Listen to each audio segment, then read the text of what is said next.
Max meowed again. The taller of the two, the one who had barreled into the room and had almost stepped on Max, looked over to the persistent cat. Their eyes met. "Creeps me out, the way he keeps staring at me." Max, who did not understand the meaning of the spoken words, thought the voice sounded male, like Walt's voice. The shorter intruder, the one who had taken a moment to stroke Max's fur when they had first arrived, glanced over to him and said, "He's just curious." Again, Max did not understand the words, but he thought the voice was softer, like Danielle's. "And you know what they say, curiosity killed the cat," the taller one snickered. "Oh, stop. You wouldn't hurt the cat." With a shrug, he said, "It's just lucky for him he can't talk, or I'd be shoving him in a pillowcase for a little swim in the ocean. We don't need anyone to tell the Marlows we were here."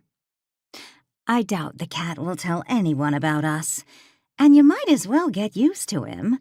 If you don't want Walt Marlow to figure out we were here, you can't be doing anything to his cat. And we could be here for hours before we find out." "At least the Marlows are out of town, and we have the house to ourselves. I'm just glad they don't have a yappy dog. But I'm tempted to toss that nosy cat in another bedroom and shut the door. That staring is getting on my nerves." As if Max understood what the man said, which he hadn't, he plopped down on the bedspread and began grooming himself, seemingly no longer interested in the pair. The shorter intruder laughed and said, "Feel better now." With a shrug, the taller one slammed close the drawer he had been searching.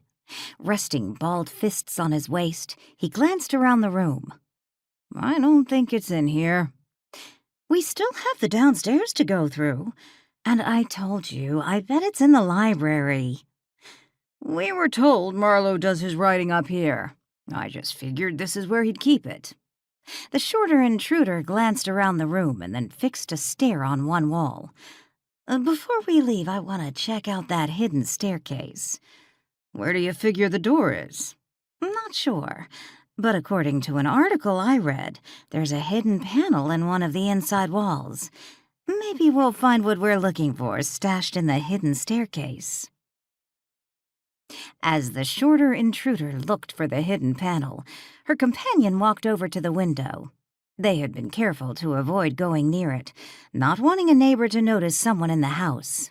The blinds were only half drawn. Standing to one side of the window, he peeked out the opening, curious to see what the weather looked like outside. It had been storming when they had first arrived at Marlow House, yet the rain had stopped before entering through the kitchen. "I found it," she said.